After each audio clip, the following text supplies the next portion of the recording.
Hello बच्चों। आज मैं आप लोगों को क्लास 8 की जो आपके पास एनसीईआरटी की बुक है ना मैथ्स की, उसमें हमने अपना चैप्टर नंबर 1 फ्रैक्शंस इन डिसगाइज स्टार्ट कर रखा है। तो आज की क्लास में हम लोग प्रॉफिट एंड लॉस वाला टॉपिक करने वाले हैं, जो कि आपके पास पेज नंबर 16 पे है। लास्ट जितने टॉपिक है वो इस चैप्टर के ऑलरेडी चैनल पे अपलोड है, आप वहां से कर सकते हैं। तो चलिए स्टार्ट करते हैं हम अपने टॉपिक से, प्रॉफिट एंड लॉस से। कह रहे you may have the experience of buying something, snacks, grocery, cloth, toys etcetera. तो आप लोगों ने कभी ना कुछ खरीदा ही होगा।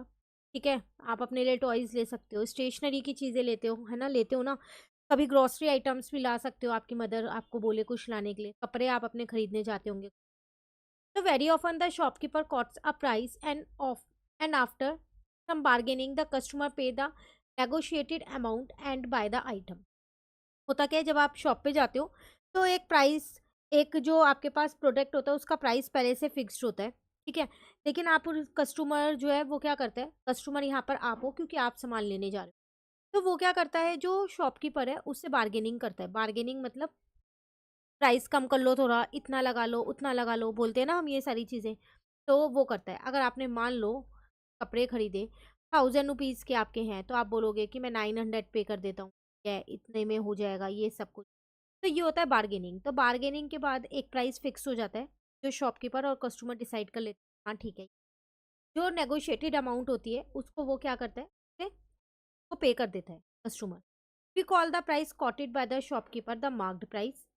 जो शॉपकीपर ने प्राइस डिसाइड कर रखा था वो होता है हमारे पास यहाँ पर मार्क्ड प्राइस, जिसको हम शॉर्ट में एमपी भी बोलते हैं। ठीक है, sometime this can be the MRP. ये एमआरपी भी हो सकती है कभी कभार, पर हर बार नहीं। ठीक है, and the price the customer pay after a discount is called selling price. अब देखो, शॉपकीपर ने तो बोला था 1000 रुपीज के आपके क्लोथ, लेकिन आपने फाइनली 900 पे किए। तो जो ये 1000 रुपीज है आप इसे मार्क्ड प्राइस कह सकते हो, पर जो आपने पे किए हैं वो है आपके सेलिंग प्राइस। ठीक है, also the price the shopkeeper paid to purchase that item is called cost price. अब ऐसा तो है नहीं ना वो शॉपकीपर ये खुद बनाता होगा कपड़े, वो भी तो कहीं से लेके आता होगा ना। तो जहां से भी वो कपड़े खरीद के लाता है उसको बोलते हैं हम कॉस्ट प्राइस, शॉर्ट फॉर्म है CP. Let us see how this label are relative to the context through an example. चलो अब एक एग्जाम्पल से हम समझ रहे हैं, बिल्कुल ध्यान से समझना, काफी इंपॉर्टेंट टॉपिक है। और इस टॉपिक को मैं आर डी शर्मा से पूरा करा रखा है, तो आप वहां से जरूर इस क्वेश्चन लीजिएगा, क्योंकि डिफरेंट डिफरेंट तरीके से इस टॉपिक के क्वेश्चन आ जाते हैं एग्जाम में। ठीक है, now the picture below shows the journey of a sweater from a manufacturer to a customer and what the cost price, marked price and selling price mean in each step। यहाँ पर एक journey दे रखी है किसकी, एक sweater की, कि किस तरीके से मैन्युफैक्चरर मतलब जो बना रहा है उसके पास से अलग अलग जगहों पर जाके फाइनली वो कस्टमर तक पहुंच। ठीक है, कैसे देखो, ये है मैन्युफैक्चरिंग यूनिट जहाँ पर वो स्वेटर बनते हैं। ये है होलसेल स्टोर जहाँ पर वो होलसेल में बेचते हैं स्वेटर। होलसेल मतलब बल्क में बेच देना, एक दो नहीं, बहुत सारी क्वांटिटी में। ये है रिटेल स्टोर, जो होलसेलर लोगों को बेचता है रिटेल स्टोर पे, या फिर आप ये कह लो जो रिटेलर्स हैं वो होलसेलर से खरीद। और ये कस्टमर मतलब जो कि आप हो, जो आप उस शॉप से खरीदते हो।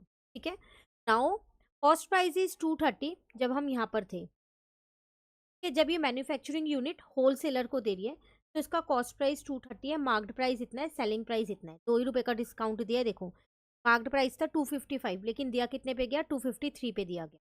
ठीक है, अब होलसेलर जो रिटेलर को दे रहा है तो इसी सेम प्राइस पे तो ऑब्वियस सी बात है नहीं देगा, अपना कुछ प्रॉफिट जोड़ के देगा ना, अपना कुछ फायदा भी तो करेगा वो।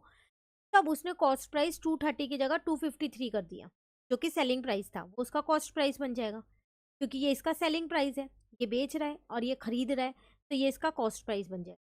देखो, एक सेलिंग प्राइस ना एक जने के लिए तो सेलिंग प्राइस है, लेकिन दूसरे जने के लिए वो कॉस्ट प्राइस बन जाता है। क्लियर। अब इसने इसका मार्केट प्राइस रख दिया 310 और सेलिंग प्राइस रख दिया 300। का मतलब अब ये रिटेलर को 300 में बेचेगा, तो वो रिटेलर के लिए हो गया कॉस्ट प्राइस। ठीक है, उसने मार्केट प्राइस रख दिया उसका 480 और सेलिंग प्राइस रख दिया 430। तो अब कस्टमर को फाइनली वो स्वेटर कितने में मिलने वाला है, 430। जबकि अगर आप देखें तो उस स्वेटर की कॉस्ट थी कितनी, एक्चुअल कॉस्ट थी उसकी 230। तो 200 रुपीज़ का गैप है ये, और ये 200 रुपीज़ का गैप जो है वो इन्हीं के बीच में घूम रहा है। इन सब ने बीच में थोड़ा थोड़ा वो प्रॉफिट के रूप में कमाया है। क्लियर हो गया। तो ऐसा नहीं है जहां से यूनिट बन रही है जितने की उतने की हमें मिल जाएगी।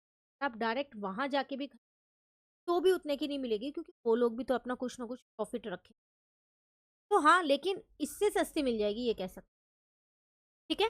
तो जितने भी हाथों से एक यूनिट जाती है, होलसेलर पे से गई, यहाँ पर होलसेल स्टोर से गई, रिटेल स्टोर से गई, जितने भी जाएगी, तो उतने ही ज़्यादा उसकी कॉस्ट बढ़ती जाएगी। क्लियर? नाउ किशन लाल वो एक रिटेलर है, buy sweater from the wholesaler at a price of 3। उसने होलसेलर से स्वेटर्स खरीदे 300 रुपये पर स्वेटर के। तो उसने मार्क्ड प्राइस कितना रख दिया उसका, 480 रख दिया। अपना प्रॉफिट इंक्लूड कर दिया 180 और मार्क्ड प्राइस 480 बना के रख दिया। आफ्टर बार्गेनिंग के बाद वो स्वेटर कितने में बेचता है फाइनली, 430। अगर कोई 480 पे ले जाता है ना, तो वो 480 पे भी दे देता है। पर जो बार्गेनिंग करेगा तो एट लास्ट वो 430 तक बार्गेनिंग कर के बाद नहीं करता और मना कर देगा, फिर लास्ट वो 430 पे बेचता है। अब वो आपसे क्या कह रहा है, notice that the selling price is greater than the cost. आप देख रहे हो जो सेलिंग प्राइस है वो कॉस्ट प्राइस से ज़्यादा है, तो रिजल्टिंग इन अ प्रॉफिट। तो उसका प्रॉफिट हो रहा है, क्योंकि उसने तो 300 रुपये में खरीदा और 430 में वो बेच रहा है, तो फाइनली 130 रुपये का उसका प्रॉफिट हो रहा है। तो यहाँ पर आपके पास सिंपल सिंपल एक प्रॉफिट का फॉर्मूला निकल के आ गया, वो आ गया SP माइनस CP। आ गया ना? If the selling price is less than cost price, पर अगर उल्टा होता, सेलिंग प्राइस कम होता और कॉस्ट प्राइस ज़्यादा होता, नॉर्मली ऐसे कोई करता नहीं है अपने लॉस पे बेचे, पर रेयर हो भी सकता है कभी कभार। तो उस केस में लॉस होता है CP माइनस S। ये दो फॉर्मूलेज हैं, आप इन्हें अच्छे से याद कर लें। क्लियर? नाउ एग्जाम्पल नंबर 4 में आपसे यहाँ पर क्या कह रहे हैं, find out the percentage profit made on his sweater. आपको परसेंटेज बतानी है प्रॉफिट की। तो प्रॉफिट की परसेंटेज का एक सिंपल सा फॉर्मूला है, इसको भी याद रख लो। प्रॉफिट जो आपने निकाला है रुपीज डिवाइडेड बाय CP और मल्टीप्लाई 100। ये कुछ फॉर्मूलेज है जो आपको याद होने चाहिए। मैंने आपको आज की क्लास में 3 फॉर्मूले तो अभी बताई दिए, आगे कोई और आएगा तो उसको भी डिस्कस कर लेंगे। तो प्रॉफिट आपका कितना हुआ था, 130 रुपीज हुआ था, कि 300 उसकी कॉस्ट थी और वो 430 में बेच रहा था।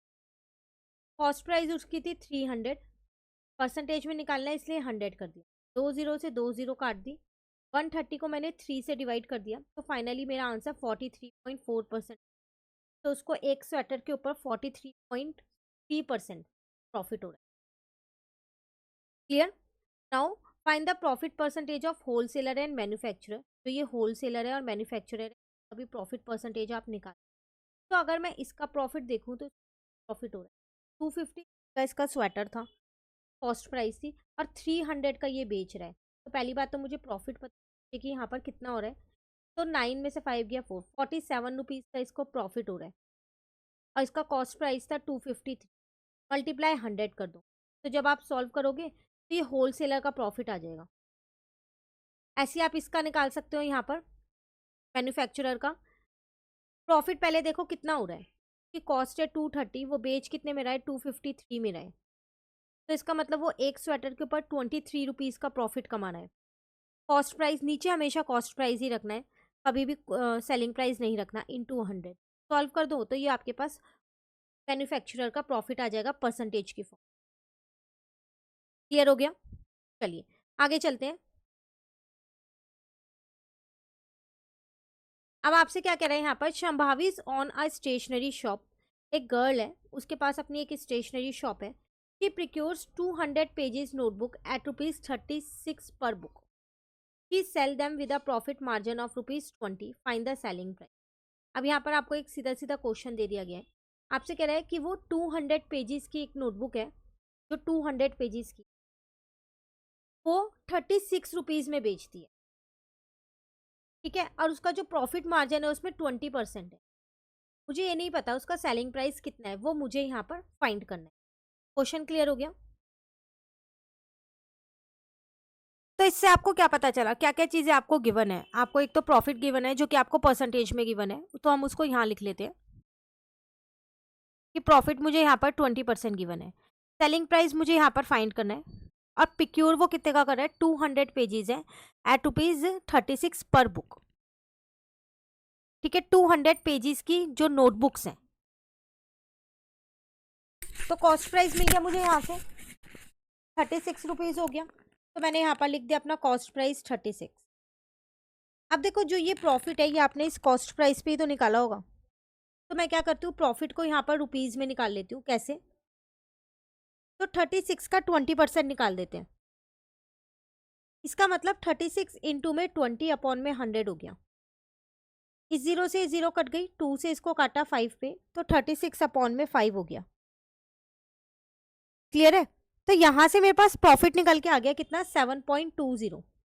अगर आप इसको डिवाइड करते हो 5 से 36 को, तो 5 7 या 35 हो जाएगा। 1 पॉइंट लगा के यहाँ 0 ले लिया, 2 आ गया।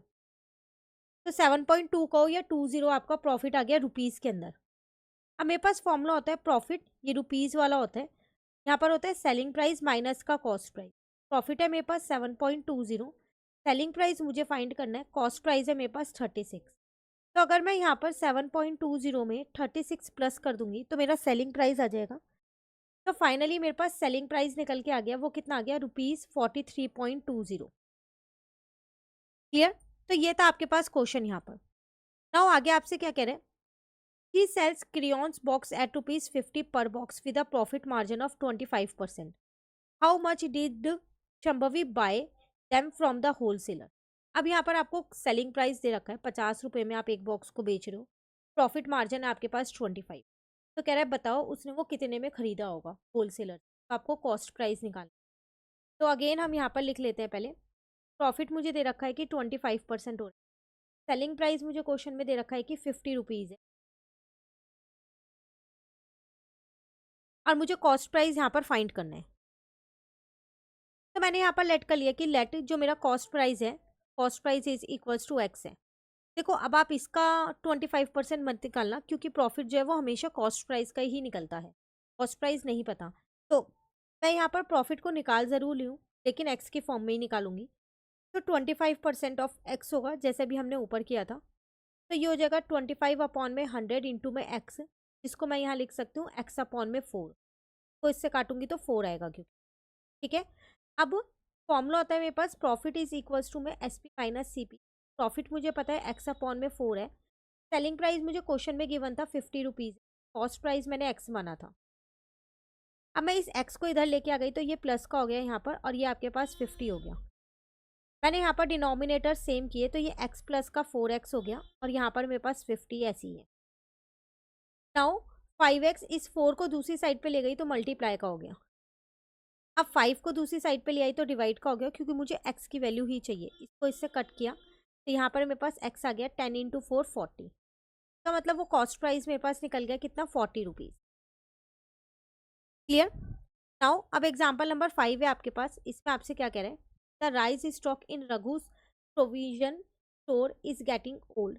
ही had purchase the rice at ₹35 per kg। Clear his stock he sell 10 kg rice for ₹300। Find out the percentage loss. देखो हुआ क्या, एक बॉय है रघु, उसके पास राइस थे लेकिन वो बहुत पुराने हो गए थे, तो उसने जो वो राइस है ना, वो 35 रुपीज़ में खरीदे हैं पर kg। मतलब कि 1 kg की कॉस्ट है उसकी 35 रुपीज़। अब उसने 10 kg राइस को जो है ना वो बेच दिया, कितने में बेचा है, 300 रुपये में बेचा। तो आप बताओ उसे कितने का लॉस हुआ। देखो 1 kg की कॉस्ट उसको 35 रुपये पड़ रही थी, पर यहाँ से अगर मैं देखूँ तो उसने 1 kg 30 रुपये में बेचा है, कि 10 kg 300 में है, तो 1 kg 30 रुपये में बेचा है। तो ओवरऑल उसे पर kg 5 रुपये का नुकसान हो रहा है, 5 रुपये का लॉस हो रहा है। तो उसको टोटल लॉस कितना हो रहा है, यहाँ पर 5 इंटू में 10 कर दोगे, 50 रुपीज़ का उसको टोटल लॉस हो रहा है। क्योंकि 10 kg की अगर आप कॉस्ट प्राइस निकालते हो, यहाँ पर इधर करते हैं इसे, cost price of 10 kg of rice, तो वो हो जाएगा 10 इंटू में 35, क्योंकि आपको 1 kg की दे रखी है, तो 350 हो गया। और सेलिंग प्राइस आपको पहले से ही दे रखा है 10 kg ऑफ राइस का, वो हो गया आपके पास 300। तो यहाँ से आपके पास लॉस आ रहा है, C P minus S P किया, का मतलब 350 माइनस 300 किया, तो आपके पास लॉस आ रहा है 50 रुपीज़।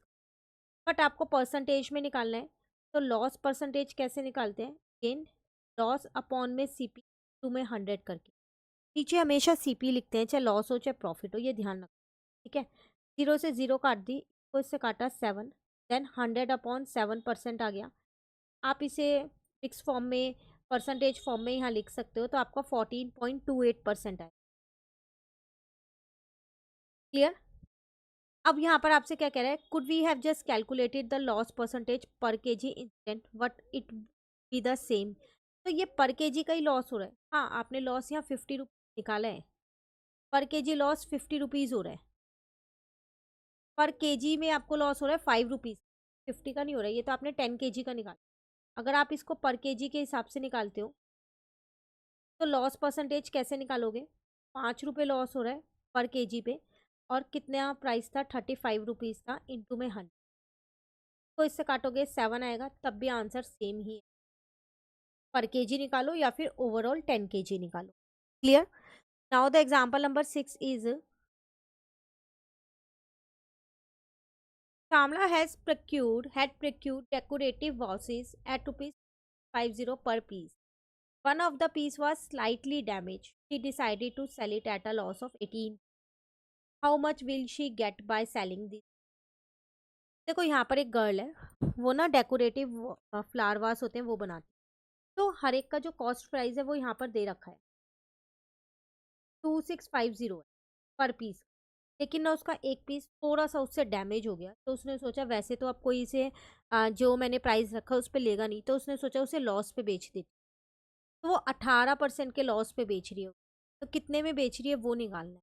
तो अगर मैं यहाँ से लॉस निकालूँ तो इसी पे निकलेगा। प्रॉफिट भी कॉस्ट प्राइस पे निकलता है, लॉस भी। तो इसका ही 18% होगा। 0 से 0 मैंने यहाँ कट कर दिया। ठीक है, उसके बाद ये दोनों नंबर मेरे को पता है कि 5 से डिवाइड हो जाएंगे। तो पहले मैंने इसको 2 से काट दिया, 9 पे काट दिया 5 पे। नाउ 265 को मैंने 5 से डिवाइड कर दिया यहाँ पर, तो मेरा 53 आ गया। अब 53 को मैंने 9 से इंटू कर दिया, तो उसने 477 के लॉस पे बेचा है। तो लेकिन सेलिंग प्राइस कितना होगा? जो उसका कॉस्ट प्राइस है पर जैसे लॉस को माइनस कर दो, तो कॉस्ट प्राइस था इतना, उसमें इतना कम करके उसने बेचा। ठीक है ना? तो फाइनली उसने कितने में वो बेचा? तो उसने 2173, जिसपे उसे 477 का लॉस हो गया, क्योंकि उससे वो जो फ्लावर वास था वो डैमेज हो गया। Clear? Now try making an estimate, draw a rough diagram depicting the given situation. यहाँ पर ये दे रखा है, देखो इन्होंने निकाला है। अच्छा, सेम इन्होंने सॉल्व कर रखा है। ये ना 477 का लॉस हुआ, तो 2173 में उसने क्या किया? यहाँ पर से बेच दिया। तो 2 मेथड दे रखे हैं आपको इसको सॉल्व करने के लिए। पहले उन्होंने क्या किया, 18% का वही लॉस निकाला जैसे हमने निकाला, एंड देन सब्ट्रैक्ट करके बता दिया। तो उन्होंने क्या किया है, with respect to buying price being 100%, selling price is 18% less than buying price. कह रहा अगर बाइंग प्राइस 100% है तो सेलिंग प्राइस उससे 18% कम है, मतलब 82% कह सकते हो। तो 82% निकाल लो इसका, तब भी वही बात आएगी। इसमें यहाँ सब्ट्रैक्ट नहीं करना पड़ेगा, यहाँ परसेंटेज सब्ट्रैक्ट किया है, यहाँ पर ये लॉस सब्ट्रैक्ट। ठीक है, तो जो सेल प्राइस है 2173 है। क्लियर? नाउ आगे आपसे क्या कह रहे हैं यहाँ पर, due to heavy rains Snehal could not transport strawberries to Hyderabad from his farm in Panchgani.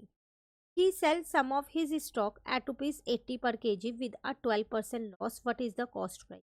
कह रहे काफ़ी ज़्यादा बारिश की वजह से यहाँ पर एक जना है, वो अपनी स्ट्रॉबेरीज को तब ट्रांसपोर्ट नहीं करवा पाया, हैदराबाद नहीं पहुँचा पाया अपने फार्म से।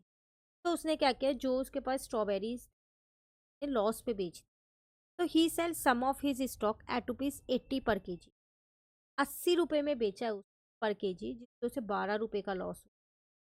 तो यहाँ पर मुझे सेलिंग प्राइस दे रखा है कि 80 रुपये का है, इस पे मुझे लॉस हो रहा है 12 रुपये का। तो मेरे को कॉस्ट प्राइस यहाँ पर फाइंड करना है। तो सबसे पहली बात मैंने यहाँ पर लेट कर लिया कि लेट जो मेरा कॉस्ट प्राइस है वो एक्स रुपये।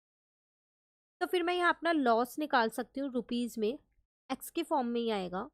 12% ऑफ एक्स का मतलब 12/100 इंटू में एक्स हो गया, तो 12/100 हो गया। आप चाहो तो लोएस्ट फॉर्म में भी लिख सकते हो इसको, 6/50 अगेन 3/25 ठीक है, मैंने इनको 2 कट कर दिया। क्लियर? अब मेरे को पता है कि जो मेरा लॉस का फॉर्मूला होता है वो होता है CP माइनस एस। तो लॉस मेरे को रुपीज़ में पता है 3/25 CP भी पता है, और एसपी मुझे रुपीज़ में पता है 80 रुपीज़। एक चीज़ का ध्यान रखना, यहाँ पर जो लॉस है वो रुपीज़ वाला आता है, परसेंटेज वाला कभी भी नहीं आता। ठीक है, नाउ इस 80 को मैं इधर लेके आ गई हूँ और 3/25x को दूसरी साइड ले गई, तो 80 प्लस का हो गया और वो माइनस का। अगर मैं यहाँ पर अपने डिनोमिनेटर्स को सेम करती हूँ तो ये आ जाएगा। अब 25 को इधर ला सकती हूँ, सिर्फ x की वैल्यू निकाल रही हूँ और कुछ भी नहीं कर रही। नॉर्मली ये एक डिजिट राइट और लेफ्ट में डिजिट्स को घुमाना आपको बहुत अच्छे से आता है, ठीक है ना। तो ये मेरे पास 2000 हो गया और यहाँ 22x है, तो यहाँ से मैं अपनी x की वैल्यू निकाल सकती हूँ जो मेरा कॉस्ट प्राइस है। तो वो 90 कुछ में मैं यहाँ पर बेच रही हूँ, 90.9 में बेच रही हूँ।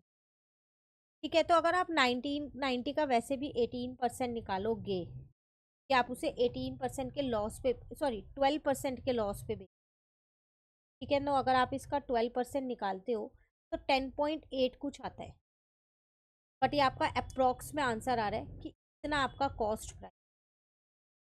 91 कह सकते हो ओवरऑल अगर आप देखो, ठीक है, क्लियर।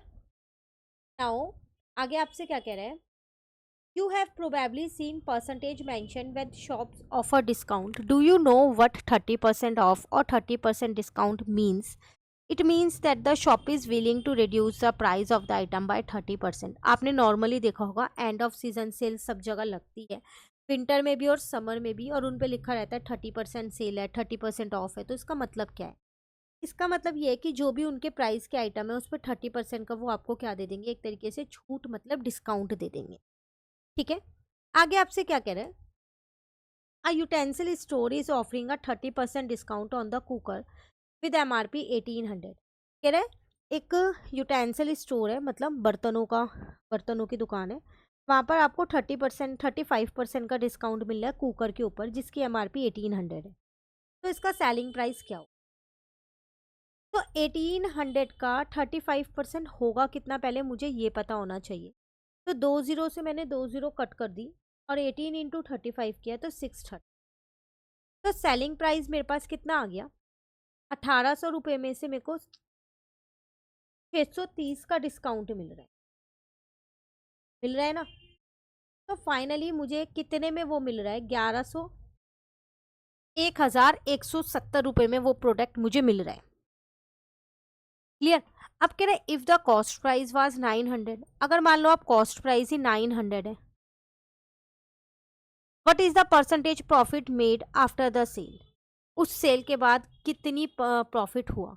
तो उसका सेलिंग प्राइस तो इतना था 1170, अब उसका कॉस्ट प्राइस हो गया यहाँ पर 900, तब भी उसको 270 रुपये का प्रॉफिट हो रहा है।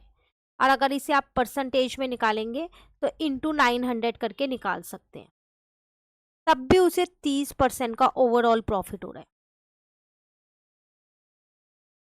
है ना।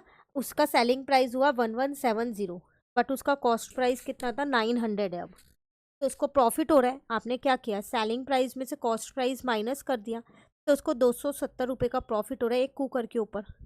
अब इसे परसेंटेज में निकालेंगे तो हमने फॉर्मूला ऊपर पढ़ा है ना फॉर्मूला, प्रॉफिट अपॉन में CP इंटू 100, बस वही लगा दिया और अपना प्रॉफिट निकाल दिया। क्लियर।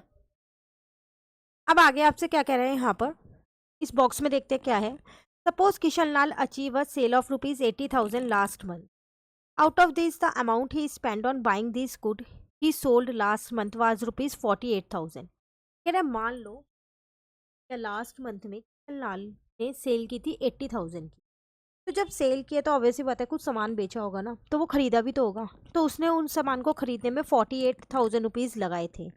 तो दोनों के बीच का जो डिफरेंस है वो 32,000 रुपीज़ है, जिसको वो कह सकता है कि वो उसका ग्रॉस प्रॉफिट है। ठीक है, अब बात आती है ग्रॉस प्रॉफिट क्या है। देखो ऐसा नहीं होता ना हमने सामान खरीदा और आगे बेच दिया, नहीं, उसमें और भी चीज़ें इंक्लूड करनी होती है।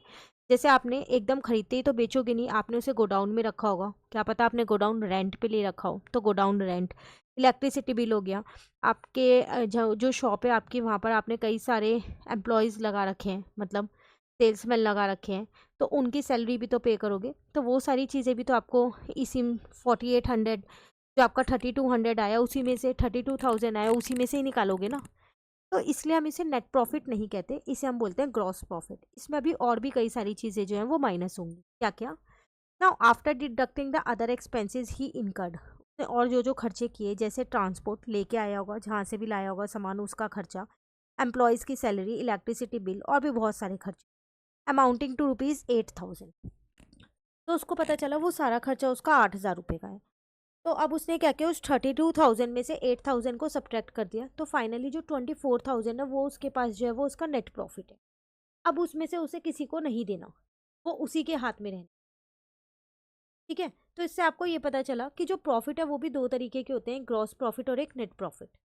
ग्रॉस प्रॉफिट वो होता है जिसमें फर्दर डिडक्शन अभी बाकी हैं जो आपको करनी है, जो खर्चा आपने किया है। नेट प्रॉफिट वो होता है जो आपका इन हैंड प्रॉफिट है, अब आपको ये ना किसी को देना ना इसमें कोई डिडक्शन करनी। क्लियर? नाउ आगे आपसे क्या कह रहे हैं यहाँ पर Manisha sells fertiliser, she buy 50 kg bags at ₹500 per bag. She sell it at ₹750 per bag, making a profit of 50। यहाँ आपसे कह रहा है एक गर्ल है, वो क्या करती है, फर्टिलाइजर को बेचती है sorry.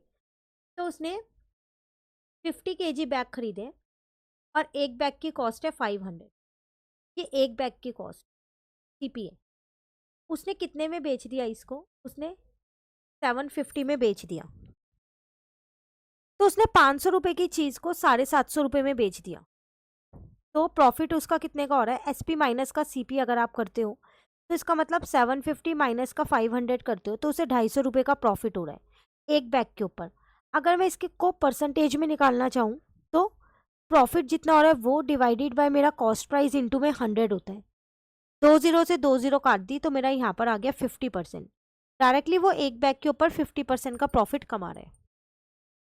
Although with respect to 750 amount she has earned by selling a bag, the profit percentage is 33.33%। कह रहे हैं कि अगर मैं इस 750 रुपीज़ से देखूं जो कि वो बेच के कमा रहा है, तो जो मेरा प्रॉफिट होगा, अब उसने यहाँ कॉस्ट प्राइस की जगह सेलिंग प्राइस रख दिया है, तो मेरा 33% प्रॉफिट हो रहा है एक तरीके से। तो प्रॉफिट परसेंटेज जो है is calculated based on the price of good bought when he went to know how much profit did I make compare to what I invested in buying the goods. अब कैसे पता चलेगा कि हम profit percentage के लिए नीचे denominator में सीपी रखें या एसपी? तो देखो प्रॉफिट परसेंटेज जो है ना वो हमेशा जो है कॉस्ट प्राइस पे कैलकुलेट होती है। क्या, क्यों? ताकि अगर वो ये जानना चाहता है कि उसको कितना प्रॉफिट हुआ एज कंपेरिजन टू जितनी उसने इन्वेस्टमेंट की है उसके कंपेरिजन में, तो फिर वो हमेशा उसके नीचे कॉस्ट प्राइस ही रखेगा। ठीक है, profit percentage is calculated based on the revenue, मतलब सेल अमाउंट।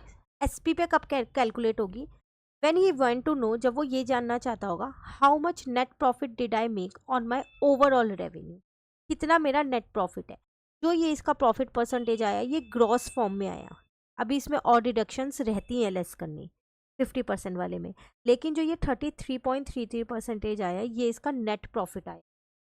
ठीक है, now suppose in a month she made a sale 1,50,000। किसी एक महीने में उसने 1.5 लाख की सेल की। Cost of buying the good was 1,00,000, जो उसकी कॉस्ट थी वो 1,00,000।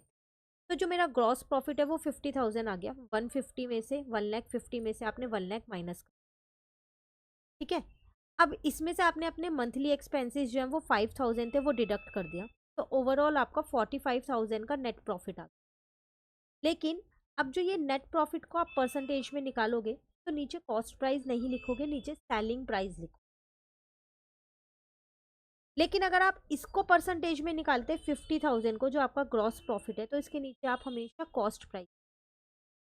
तो जब भी आप कॉस्ट प्राइस लिख के परसेंटेज निकालते हो प्रॉफिट की, तो वो आपको क्या देता है, वहाँ पर ग्रॉस प्रॉफिट परसेंटेज देता है। लेकिन जब भी आप नीचे सेलिंग प्राइस लिख के निकालते हो जो फाइनली आपका इन हैंड प्रॉफिट है, तो उस केस में आपको नीचे सेलिंग प्राइस ही लिखना है, वो आपको नेट प्रॉफिट परसेंटेज देता है। क्लियर? नाउ अब नेक्स्ट टॉपिक है टैक्स से रिलेटेड। टैक्स आप सभी लोग जानते हैं। तो टैक्स रेट लाइक जीएसटी हो गया, गुड्स एंड सर्विस टैक्स हो गया, रेट और द इनकम टैक्स हो गया, सेल्स टैक्स होता है, बहुत सारे टैक्सेस होते हैं, are also specified as percentage. हम उनको भी परसेंटेज के फॉर्म में लिख सकते हैं। You may have notice that GST mention as a part of a bill. आपने देखा होगा जो भी सामान हम खरीदने जाते हो तो बिल पे जीएसटी लगा होता है, लगता है ये रहा CGST लग जाता है, यहाँ पर SGST लग जाता है। ठीक है, तो ये सारे 40 रुपीज़ 40 रुपीज़ 9% के ये लग गए, तो percent form. This means that tax is a part of the amount we pay and this amount goes to the government.